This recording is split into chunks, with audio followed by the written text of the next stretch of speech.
is happy. Got your freaking box. I just recorded that. Good. Hi, this is Eric Martin with BoardGameGeek. I'm here with Mathieu Bonin from Yellow, and we'll be looking at Antoine Bauza's Oceanos. Big box from you guys? Yeah, it's the same size of King of Tokyo, so it's a medium box. Oh, medium. For medium game, it's family game, so it's a really good game, but for families. Okay. It's a drafting game, but with an original twist on drafting. Okay. We are all playing submarine pilots. Mm-hmm. Okay, there are 5 different submarines in the game. It's just a prototype for now, so there'll be more pieces of submarine in the game. Right. Each submarine is comprised of 5 different parts, and those parts can be in level 1, level 2, or level 3. You start with 5 level 1 parts. Mm-hmm. On this prototype we have 5 level 3 parts, but you'll use your imagination, okay? And so you start with a full level 1 submarine. The goal of the game is to explore the sea, the underwater, and to try to see the most wonders under sea. The game is played in 3 rounds. During the first round, you will explore just beneath the surface. Then on the second round, a little deeper, and on the third round, the high depth of the sea. Okay. Okay. At the end of the game, this is actually what will be in front of you at the end of the game. We'll all have this kind of underwater scenery representing everything you saw during your trip. Okay. Okay.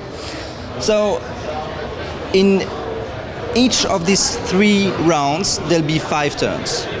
Each turn, there's a new dealer, and the dealer actually deals cards to the other players. He deals 1 card plus 1 per level of the cockpits of the players. Okay, so at the beginning, I would deal 2 cards to everyone except me, because I'm the dealer.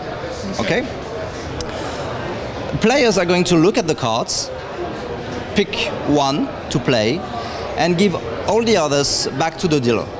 Okay. So the dealer will have to choose from more cards, but only cards that the other players refused. Yes. Yes. And then everyone plays this card in front of him or her. Okay. To start exploring. Okay. Okay. You do that 5 times, and then the round is over and you score. Okay. To score, you can use this little player head. Okay. You put it there, and we'll look at what it's saying.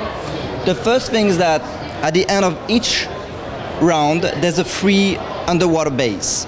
The water bases are used to upgrade your submarine. Okay. And to do so, you look at how many crystals you saw since the last base. So here, for example, I've seen 1, a yellow one, so I can upgrade one of my level 1 parts of my submarine to a level 2. Okay.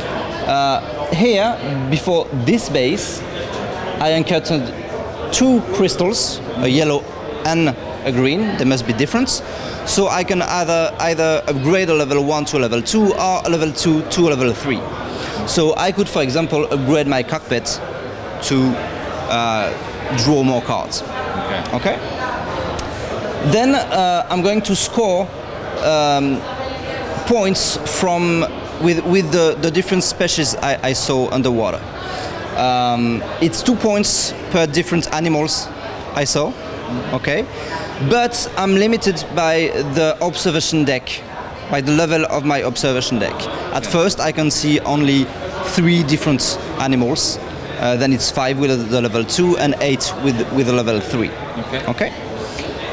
Then we're gonna look at who has the most kraken eyes. The best cards have a little kraken eye, or even 2 sometimes. Okay.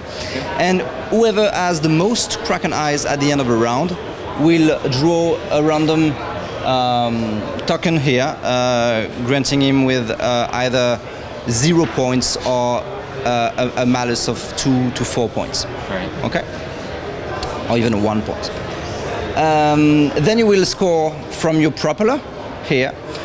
A level 1 propeller grants you 0 points, but a level 2 grants you 2 points, and a level 3, 4 points at the end of each round. Right. So it's an easy way to get points every round. And at the start of the round, you will get back all your fuel tokens. The fuel tokens, they go into the fuel tank. You have 1 with a level 1 fuel tank and 3 with a level 3. And you can spend them when playing cards to play an extra card before giving the cards back to the dealer.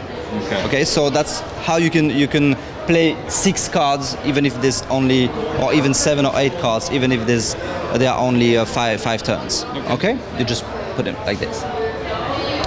Now you do so for the 3 rounds, and at the end of the 3rd round, you score the same thing plus the chest and the corals.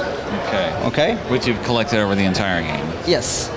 The chest, you need the scuba divers to gather them, and the scuba divers are stored in the last pieces of the submarine I haven't talked about yet.